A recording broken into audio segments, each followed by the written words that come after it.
Hello everyone, I'm Sylvia from Fairlight Tarot. Welcome to my channel and welcome to the first part of all the ghosts of the Yokai Yochi Tarot. So like the title suggests, we are going to take a look at all the yokai or the ghosts, spirits, card by card that are in the Yokai Yochi Tarot by Bibliography. And we're going to have a bit of a story behind all of the ghosts. I'm going to show you images and we're going to have a look at what you could do if you find yourself being attacked by one of these ghosts. This is meant to be a fun exercise. It's the product of a lot of research that I've done in the past few months, and it's also a fruit of the love that I have for the Japanese culture and folklore and language, and also the fact that I am a massive fan of ghosts and ghost story. So what do we have here? We've got the actual tarot deck by Groom. This deck is now unfortunately out of print. I know that recently though the creator has shipped another batch, so you know, possibly more of you would have it. It is, as you can see, I've shown this deck on my channel a couple of times already. It's an incredibly beautiful deck. The artwork is just fantastic, and it is based on a lot of research that the artist has done on the Japanese lore. It does come with a guidebook. It's a small booklet in which you can have you can see the name of the yokai in original kanji, Japanese writing, and in romaji, which is the transliteration into Western alphabet. And then you can see a couple of words related to the story of the ghost or spirit. But there's so much more to talk about. There's so much more to look at when talking about Japanese yokai that I thought, you know, why not? I was already really passionate about what goes under the umbrella term of Japanese supernatural. It was a really beautiful art exhibition. I came to Sydney, I think it was back in 2019, and that was when I started studying Japanese as a language. And I was lucky enough to be able to go to a few lectures in person before the pandemic hit. And we do have one of the greatest professors of Japanese literature here in Sydney, Rebecca Suter. She is actually from Naples, so she's Italian like me. Italians, I don't want to generalize, of course, but I do have a lot of Italian friends that are absolutely in love with Japan. We just appreciate the culture so much and the food. And it was an incredible journey for me to be able to study and do some research and understand even better what lies behind the essence of these cards, the spirits that are depicted in the cards. So this is the deck, as I said.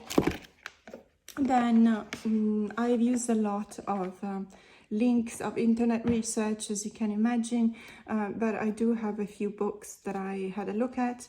One is Yokai Attack, the Japanese Monster Survival Guide by Hiroko Yoda and Matt Alt.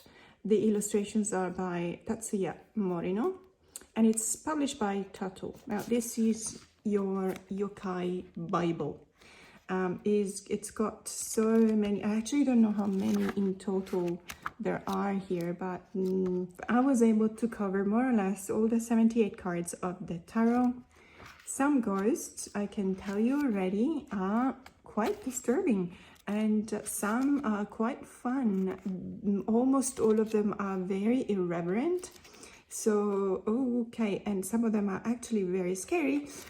So you will see that there will be a little bit of nudity sometimes, a little bit of really sad stories, So this is not necessarily a disclaimer, but just for me to warn you that as in any culture, because no matter where you come from, I am sure 100% that your country will have traditions, legends about something that has happened.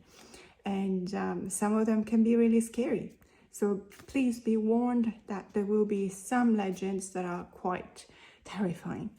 So the yokai attack, then also have the yurei attack, the Japanese Ghost Survival Guide, same authors, the illustrations are by Shinkichi. Now this one is more like the traditions around the Japanese folklore. For example, it explains the meaning of the Hyaku Monogatari, which is the night in which it's called literally the 100 stories night, the night of the 100 stories. It talks about the traditional lighting up 100 candles and at night, and for each candle that you extinguish, you need to tell a scary story. And obviously at the end, there's less and less light, and it's in the middle of the night because it takes the whole night to tell all the stories, and it gets progressively more scary. So this is the yurei attack. And then I have the Japan Supernatural, which this one is a very specific edition that has been printed to be sold at the exhibition that we had in Sydney. But I found this book also on Amazon, so I will definitely link in the description box below. I will put the link to this book, or at least the version that I found on Amazon, which I think I just saw a few pages of it, but I think it's quite similar. And let me tell you, it's the graphic representations of all these yokai stories, and it's just absolutely superb. The exhibition was amazing. It was a great success in Sydney. I actually bought a permanent ticket, so I was going there every couple of days because there was so much to admire, that to look at, that I was just going once was definitely not covering everything. So yeah, this is the book of the exhibition, and then I've got my planner, my YouTube planner, in which I wrote down all my research about all the ghosts. And just to be in theme, this is actually a Midori notebook, which is, Midori is a Japanese brand for notebooks, and I've got my faithful pen. So we've got everything that we need. Let's have a look at this deep dive of all the ghosts of the Yokai Yochi Tarot.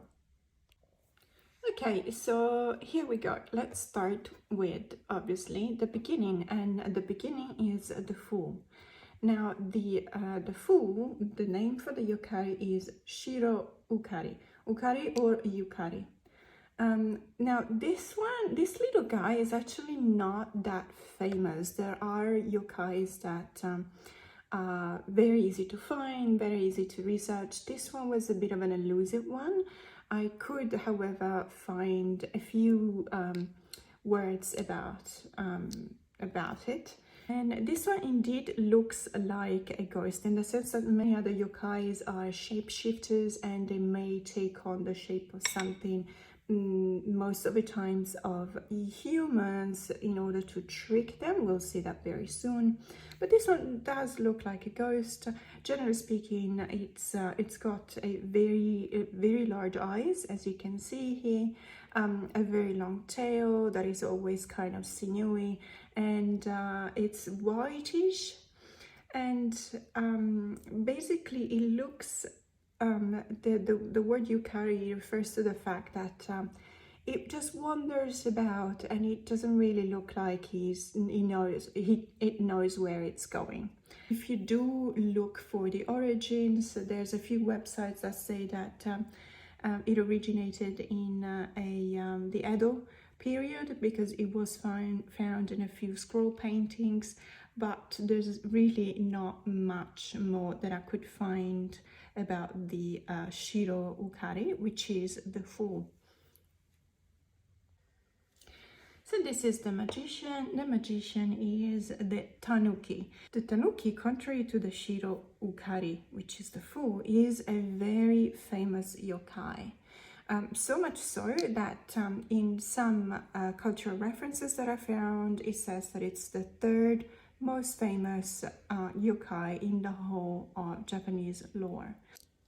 There is a children's rhyme about the Tanuki, and it's a very funny one. It refers to the very specific ability of the Tanuki to stretch its already quite large testicles. And they stretch it in such a way that they can take any kind of shape or form. They can repair themselves from the rain, for example, by stretching them over their head. They can stretch them and they can transform them in such a way that they use them to trick humans. For example, if they shapeshift into a shopkeeper, their testicles will be their shop. They can also use them as fan to keep themselves cool. They can use them as fishing nets, umbrellas, as I said before, weapons, drums, you name it. As you can see, this is something that is obviously more mischievous than it is malicious, I would say. The Tanuki is not going to kill you if you are attacked by it, but they have the ability to transform leaves into money.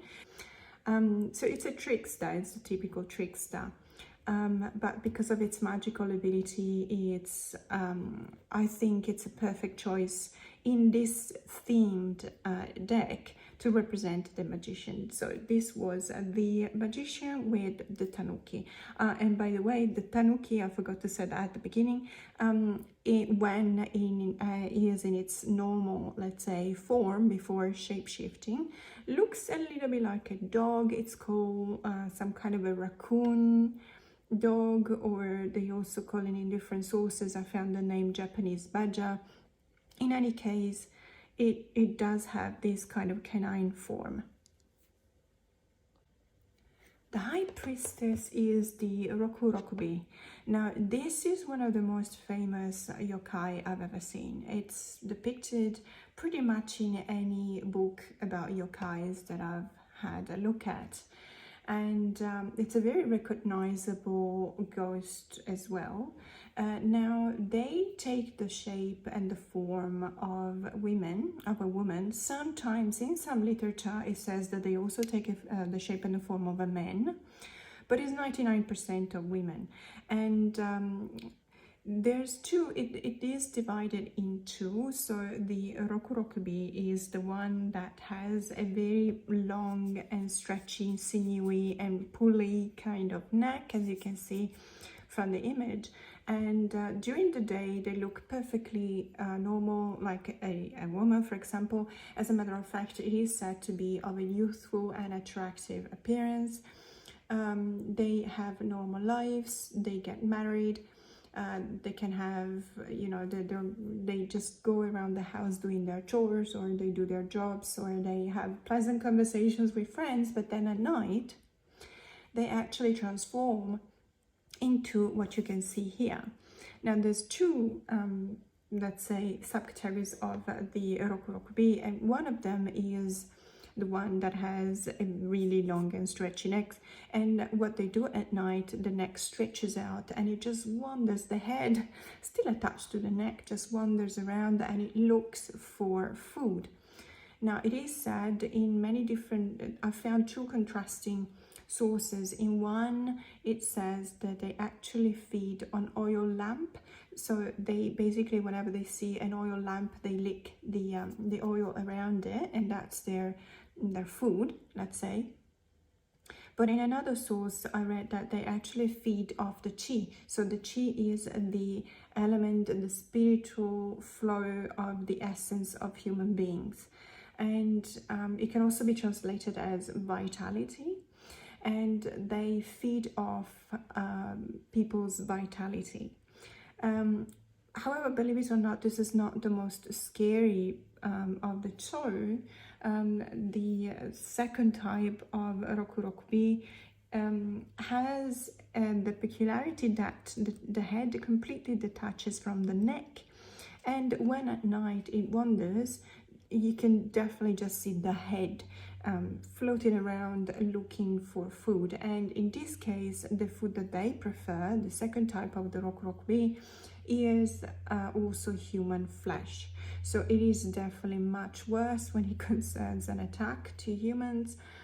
There's a little bit of literature on how to defend yourself when you're being attacked by a Rokurokabi that has a detachable neck that is after your flesh, and that is to say that you need to hide while the head is detached from the body. You need to hide the body, and when the head will go back to be reattached to the body, not finding it, will go in some kind of frenzy, and it would just bounce off the floor 3 times and then die.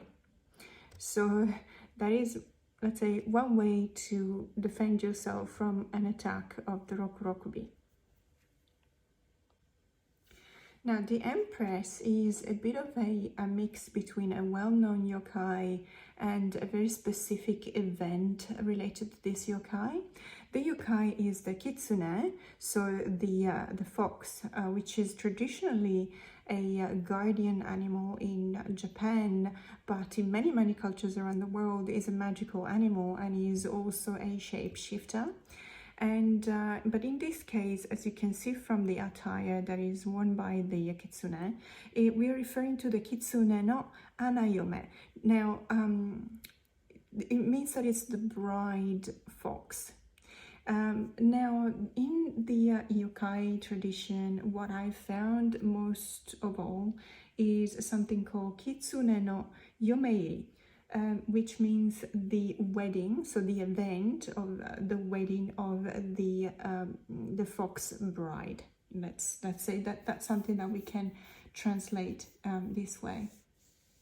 It is supposed to be an incredibly beautiful event in which, as you can see, the bride is dressed in this beautiful white kimono, and there is a procession. There is an old-fashioned even Japanese bridal procession, and the bride at that point would travel from her old home to her what's going to be her new home, with a parade behind her, and she will be accompanied by, for example, paraphernalia like lanterns, and everyone will be dressed in their most beautiful ceremonial kimonos.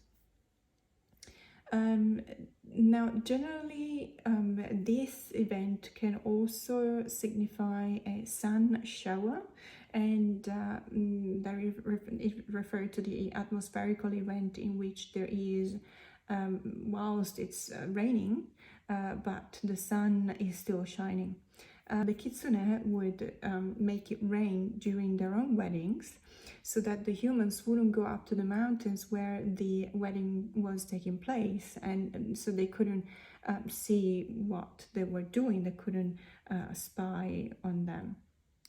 So whenever there's a bit of a sun shower, people used to believe that the kitsune was having a wedding in the vicinity.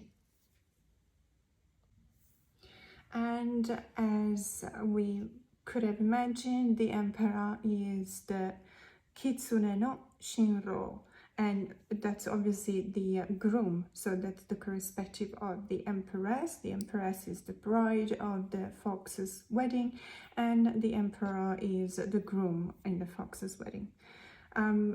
There's little more that is known, or that I could actually find related to something specific to the groom.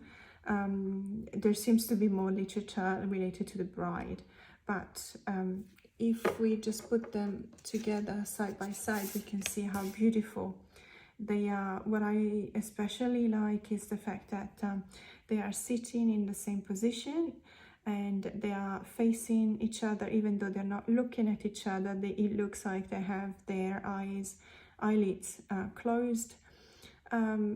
but there's a certain elegance in their pose. There's a certain elegance and propriety in the way they sit and in the way they're patiently waiting. I do believe that it was a great interpretation of these two cards because, especially for the Emperor, it embodies that sense of rule, the sense of powerful ruling, that sense of leadership, the sense of domain over chaos. And the Empress, on the other hand, embodies that sense of beauty, of timeless, I would say, beauty. And because they are ghosts, because they are yokais, there's also this really strong sense of magic that pervades the scene. Now, when it comes to the Hierophant, I actually had a bit of a trouble. I really searched. I even found that perhaps there was some problem with the translation from the kanji into the romaji. So the name that we have in the small booklet is Kannushi. I couldn't actually find anything under Kannushi.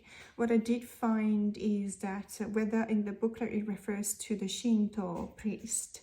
I could find all sorts of traditions related to Shinto priests. However, the name by which Shinto priests are referred to is normally Shinshoko when it's a male priest, and Miko when it's a female or a priestess working in a Shinto shrine. So I don't really know whether this is exactly what this card refers to, because it looks like a frog, as you can see. So what I can tell you is this. I tried to do a bit of a related search between frog and Shinto priest, and what I found is a city which is called Tosa, and it's in the Kochi prefecture, where there's this legend. There was a local farmer in the area. They found a tiny shrine in a field that it had been uncovered during a strong typhoon. He dug it up and he put it home. He just brought it home, and all of a sudden, himself and his family, they started suffering for all sorts of really terrible skin diseases. Their skin looked like the reptilian skin. They had all sorts of warts and really unpleasant stuff. So what they did, they went to the local Shinto priest, and the priest did some investigation, and they found out that the god that was contained in the small shrine that the local farmer had found was not pleased to be at the farmer's house, and the god wanted to be placed somewhere else. Therefore, after some time, the farmer built a new shrine, and he dedicated that to this to the object he's found. After that, all the family skin issues disappeared, and that's how the legend says that people started doing some pilgrimages to this temple, to this new built temple, to cure them of any kind of skin problems. And once they were cured, as a grateful gift, they left behind all sorts of statuettes with the shape of a frog, because the frog was reminding them of how their skin looked before it had been cured. So this is all I could find about, doing some research between frogs and Shinto priests, and I don't know whether this was the intent behind this card. If it's not, and if any of you knows anything about that, then please let me know in the comments below. So the story behind the lovers is a very beautiful one, albeit a bit sad.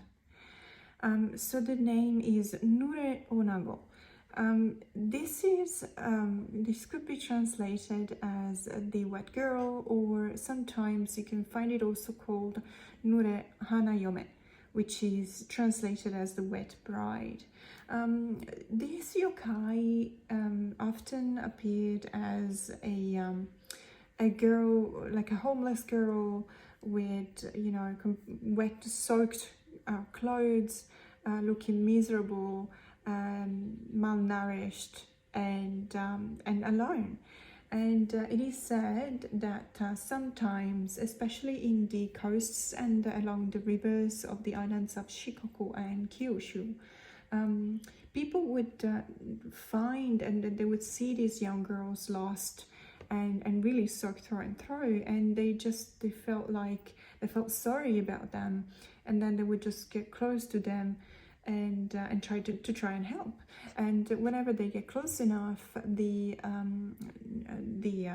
girl would look up at them into their eyes and smile.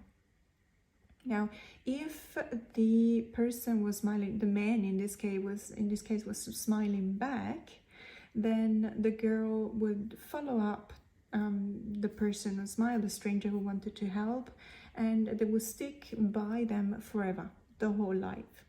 So the origin of the story is referring to the feeling of loss and sadness that was shared by the widows of drowning victims. In particular, it was widows of sailors that had been lost at sea. So this strong feeling of sadness would just materialize into a nure onago. And the fact that the nure onago would stick to the person that wanted to save them, to help them for life, is expressing the desire for attention of a heartbroken widow, and in order to see their husbands one more time. So as you can see, it's a lovely story, to refer to the lovers card, but it's a very sad one. And the yokai that is depicted in the chariot card is the Oboroguma. So this figure is exactly what it looks like. It's a card, as you can see. But let's have a look more in details. There's a really, I'm gonna say, scary face protruding out of the card. Now, this is referred to this legend. So basically, it says that especially in the city of Kyoto, at night, if you would hear the squeaking of a wheel, you would just go outside and you would see a phantom-like, a ghost-like cart parked in front of your place, and there would have been a gigantic, grotesque-looking face coming out of the cart. In Kyoto, during the festival season, that was particularly popular.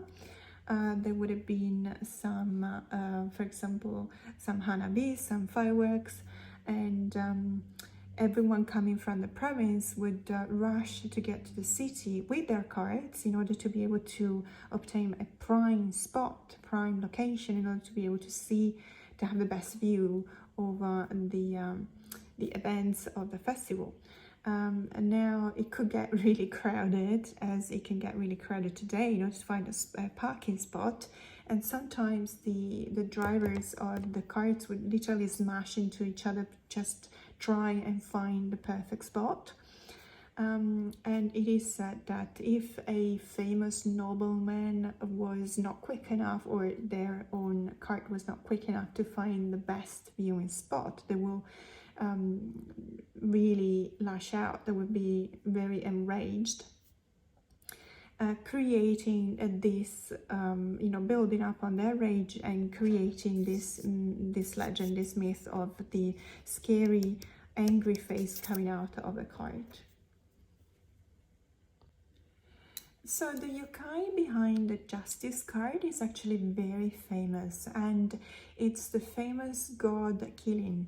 Now the killing is very famous because if you like beer, if you like Japanese beer, you will recognize the logo of the kirin. The kirin is considered one of the most powerful creatures that has ever been known in the whole of East Asia. So it's not easy, let's say, to pin it down to a specific animal. It's more like a mix of a deer and a dragon. So the kirin is said to be an incredibly kind god. So they never eat the flesh of other beings, and they even take really great care never to step on anything living, not even insects. It is incredibly rare, almost like a unicorn, you would say. And the reason why they are rare is very sad, because they only appear during a period of world peace. So it is said that unfortunately there hasn't been any sighting of a killing for a very, very long time. And it is also said that there won't be any sightings of a killing for a very long time to come. Now, they are the symbol of purity and goodness, and they have been used in many, many carvings and other such artworks. And they have been sought after in these kind of productions for a very long time. And they are quite famously seen as a symbol of justice and wisdom because of their holiness, let's say, and because they only appear at time of peace, when it is believed that when there is 100% justice, when men are just, there can be no war. So they were introduced to Japan via the Chinese myths and legends, where they are known as qilin. But it is indeed the same animal. Now, there's something interesting that the name kirin in Japanese is also referring to giraffes. And they do share, it is believed that giraffes do share a few traits with the holier version of the kirin. So with the long legs, for example, the scale-like pattern on their skin, and their gentle nature. The Hermit card is also very interesting, and it's called the Karastengo, and this figure is referred to let's say the larger family of the Kotengo, and that is in this one is specific.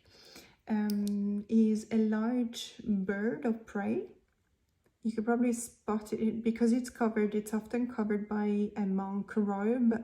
You can't really see much. You can see probably the feathers here on the wings, and in here you can see the feet of the bird of prey.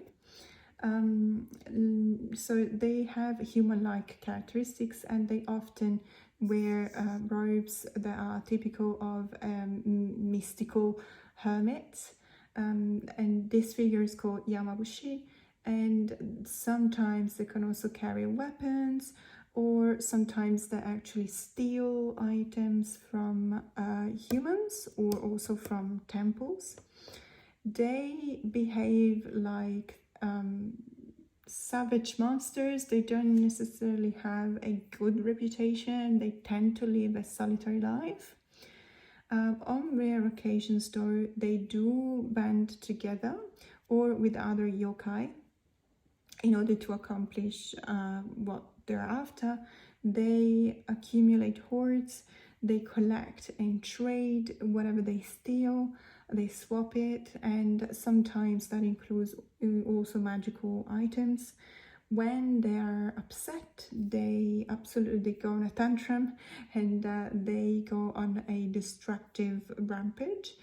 In some sources, it looks like they also were responsible for rape, torture, and murder just for fun. Karasu Tengu definitely looks like an hermit, although the behavior is not necessarily the one we would associate with the hermit from the RWS system. Now, the Wheel of Fortune is also a relatively well-known yokai, and it's called One Yudo, and it's it's taking the form, as you can see, of a burning ox cart wheel bearing the scary face of a person. Now, it also bears the name of Soul Taker. And the reason is believed to be that in various lore, you can see him depicted as a condemned soul of a malevolent daimyo, so a ruler. It is believed that they guard the gates of hell, and they literally wander back and forth on this wheel along the road between the world of the living and the world of the dead, so the underworld. And they scare, wherever they go, they just scare people. And that's why they're called the Soul Taker, because they steal the soul of anyone who gets too close to them. They just steal their soul and they bring them back to hell. Now, there is a legend which is from the city of Kyoto. There was a one yudo rolling through the town, and a woman was peeking out of her window looking at the one yudo. And so the one yudo spoke to her and said, instead of looking at me, have a look at your own child. So she was scared, she got scared, and she looked down immediately at her child, her baby. And she found him on the floor in a pool of blood with his legs missing. So it's really gruesome. And completely in shock, she looked back outside at the demon and saw her baby's legs in his mouth as he ate them. So as you can imagine, there's so many legends portraying this malevolent yokai in such a really gruesome and scary way. And it does look like the perfect depiction of, in aesthetics terms, of the Wheel of Fortune. So the strength here called Fortitude card is depicting a Shiisa. Now, this Shiisa is the Ryukyuan pronunciation of the word Shishi, which is another name for Komainu. And the Komainu is a small lion-looking yokai.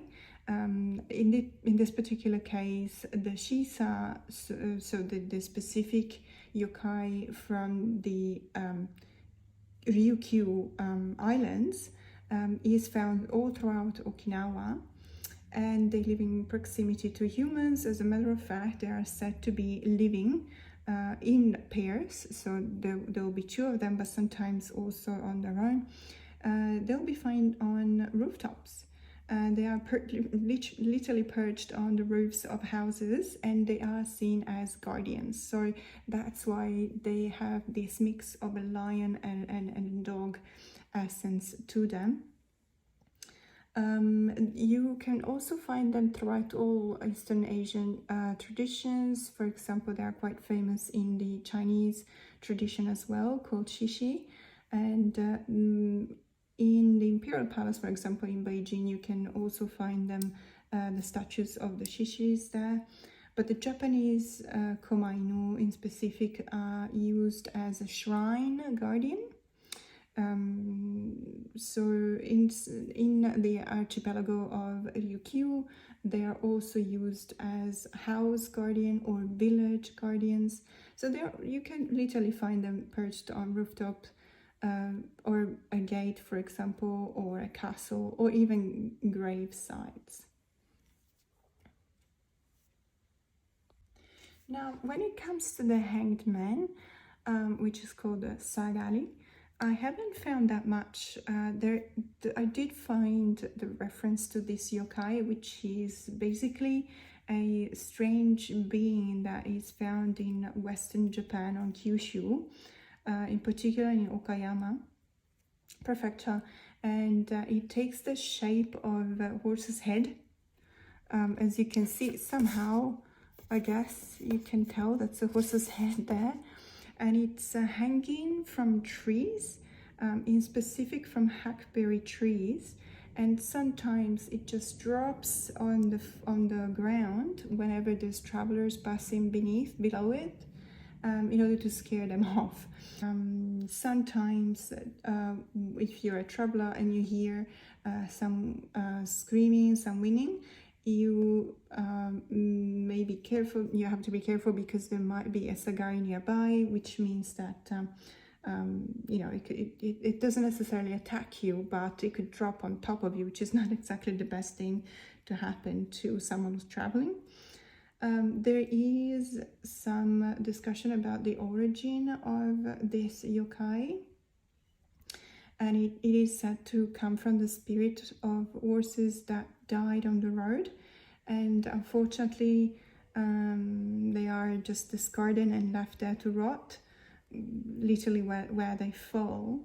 And it is said that the horses' souls sometimes get caught in the trees where they're trying to rise from their bodies. They get caught in the trees, and the one that stick to the trees cannot pass on to the next world, and therefore they transform their rage for not being able to pass on to the next world, transforms them into these yokai. Now for the death card, which is the Hangon-ko, I have a couple of things to show you. So the Hangon-ko is literally a very specific type of incense, incense sticks, and this incense is burned in order to call the spirits of the dead, you know, that will come to the ones that are burning this incense. Now I bought this the last time I went to Japan. I knew about the Hangon-ko, and I just went to a matsuri, which is a festival in I went to several ones. I don't remember specifically where I bought this one from, but in any case, it was a votive incense, which was incredibly expensive for incense, but I didn't mind because I do really like burning incense. Just do some meditation, and I like this incense because it's well, it smells really nice, first of all, but also because I know that it is used as a votive kind of incense.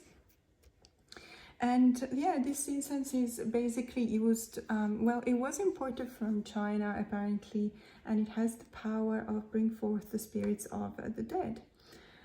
It's made out of a very specific magical tree, which is called the Hangonju, and with using the leaves and the flowers, it looks a little bit like a maple or a Japanese oak, and the smell is said to be so powerful that you can pick it up from very far away. And in order to make this specific type of incense, you have to steam the roots of the Hangonju until the sap comes out. And then if you've ever seen, if you Google it or if you look on YouTube, you'll find there's very traditional ways to make incense. So this is an incredibly beautiful choice for the death card, albeit probably an obvious one. But what I do like a lot about this card is that you can definitely see the skulls of the spirit that are brought back to the presence of the person that is burning the incense. And the Temperance card is probably the #1 most famous yokai in the whole of Japan, and it's the super famous Kappa. Now, the Kappa is, it could be translated as River Child. It has other names like Kawataro or Kawako, but the most famous one is definitely Kappa. And they are said to live along rivers, lakes, waterways of any kinds, even wells, and they're found throughout the whole of Japan. Now, the Kappa could be very mischievous and could play a lot of tricks on humans, and it's also said to have a diet of human entrails. So as you can imagine, the Kappa, even though it is traditionally seen as some sort of almost a cute yokai, let's say, it could actually be quite mischievous. Their skin is a bit scaly and it's generally depicted as green, or also it goes from green to sometimes even red, and there are rare examples in which it is actually depicted as blue. Their bodies are built for swimming. They even have, I don't know if you can tell here, but they have webbed fingers and toes, so they can drown their victims down water and trap them underwater and devour them and eat their flesh.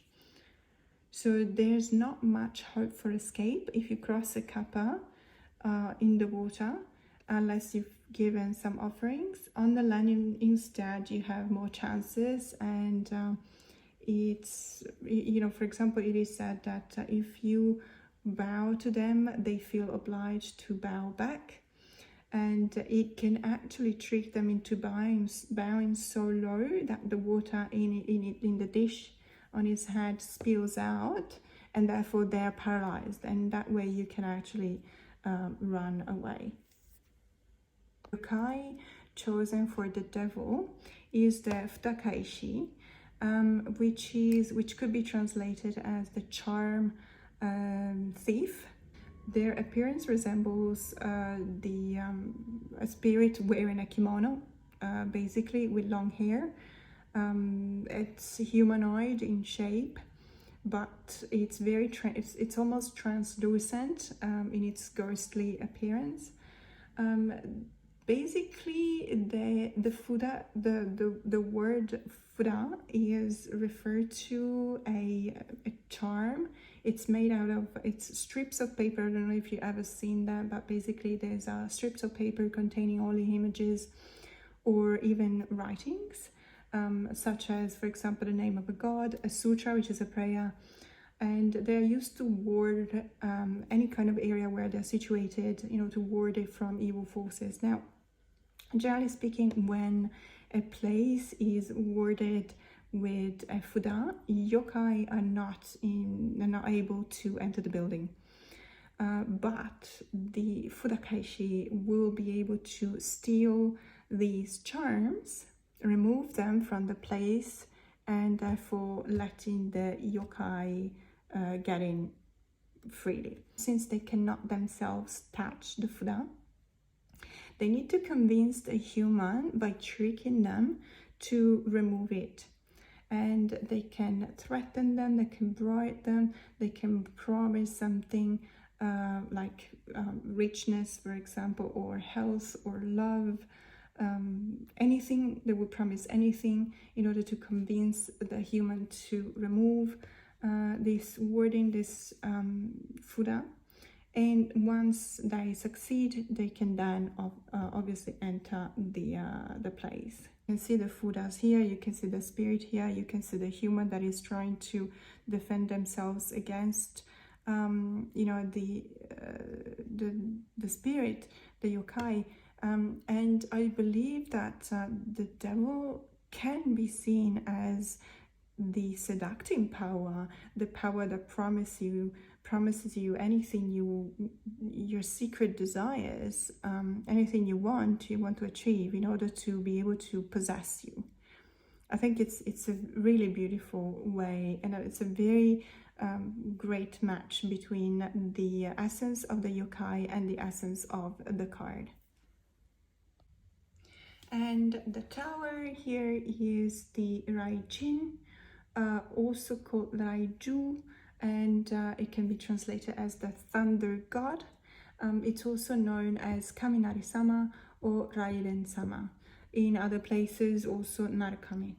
Now, the god of lightning, thunder, and storms, it's very famous in Japanese mythology, and especially in the Shinto religion. It's depicted with a fierce and aggressive facial expression, It's usually standing on top of a cloud, and it's beating on, so these ones here around drums that is beating on. So these are called the Denden Gaiko drums. They have a symbol that is depicted on them, which is called the Tomoe symbol. And this is a very typical kind of depiction. There's plenty of iconography in Japanese lore that will show you exactly this kind of configuration. They are generally depicted together with the god of wind, which is the Fujin. When they unleash their rage, they can destroy pretty much everything. And I love the fact that you know, it shows a pagoda as the tower. And the star is one of my favorite cards in the whole of this deck. Now, the star in here is the Ryuto. Now, the Ryuto can be translated as magical lights or dragon lights. The reason is that these are lights that appear just above the surface of the water on very calm and peaceful nights, and they are said to be water where a dragon resides. So the Ryuto, they start out as a single like a globe of flare, a globe of fire, which hovers just a few meters above the surface of the water, but they start multiplying, and they at the end there's so many of them that it looks like it's like a continuous kind of figure.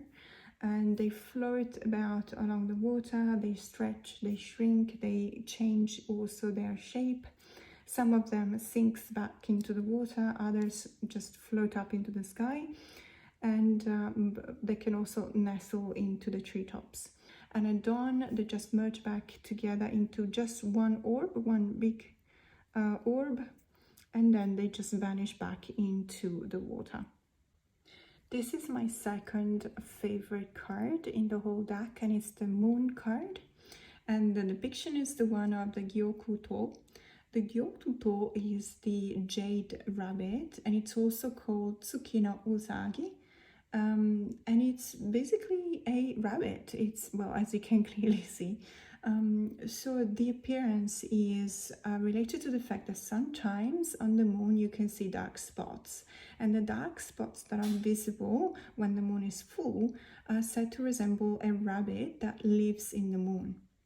So it's often described as holding a wooden mallet, as you can see here, that is using it to pound mochi, so the rice cake, in an usu, which is this kind of container or mortar. The mallet and the mortar are also visible as dark spots on the moon. Now, in Japan, it's the stuff that is pounded is rice cake, so mochi, but in Chinese traditions, it is believed that the rabbit is creating the medicine for eternal youth, the rabbit that inhabits the moon. So this myth of the fact that people could see rabbits on the dark spot on the moon is very ancient, and it starts from the 4th century BC, and it has been found in a collection of Buddhist legends written in Sanskrit. That from there, it was Buddhism was as an itinerant religion, and it was brought from India into China. When it reached China, it was blended with local folklore, and then it came in the 7th century.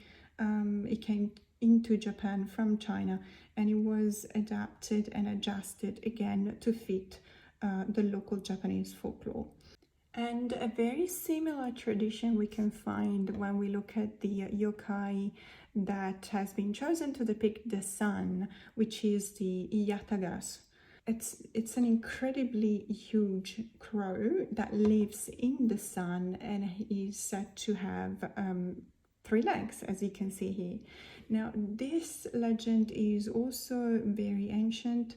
It can be actually found in some scrolls found belonging from the Neolithic period in China, and it is believed to have originated as a personification of the sunspots.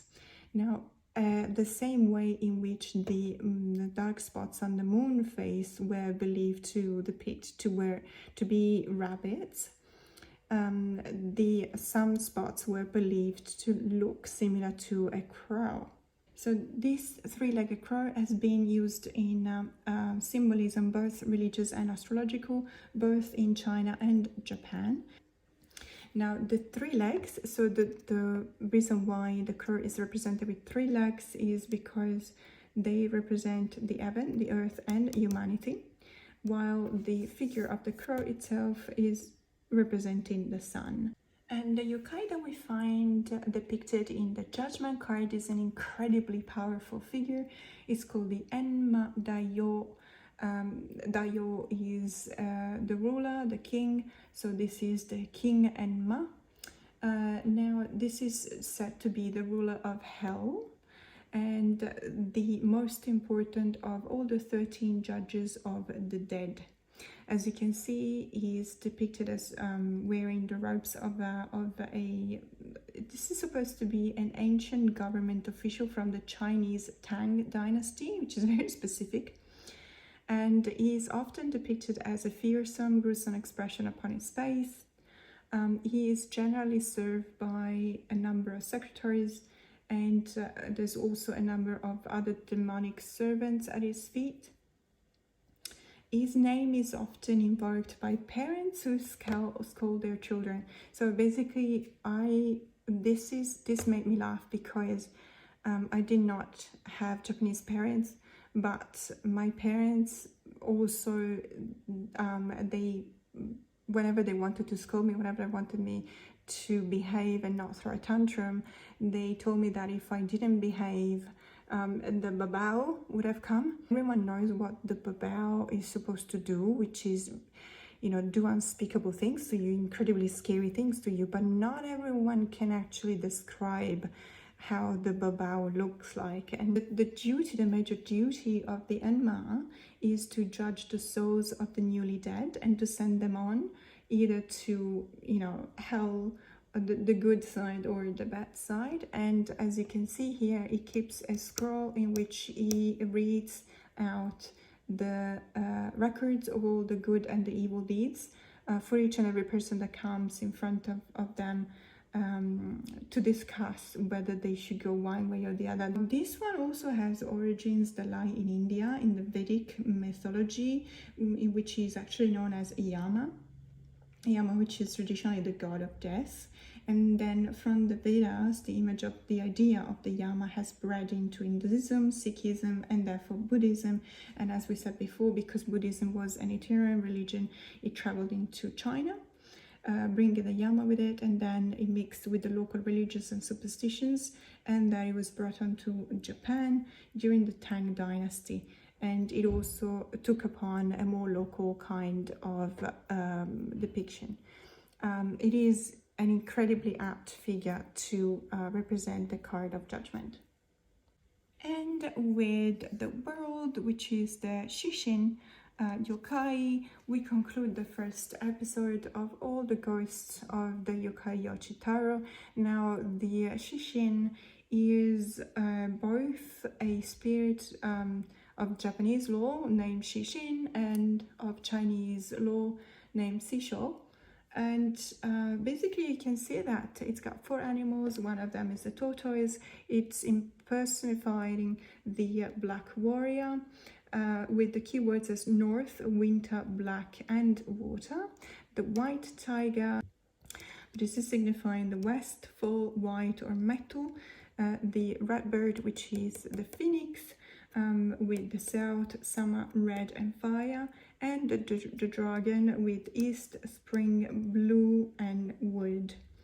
Now this the 4 creatures that we see here in Japanese law have also been replaced by the shiten no. And the shiten no is referring indeed to the 4 heavenly kings. So in the Buddhist tradition, they are seen as the four lords of the Dhamma.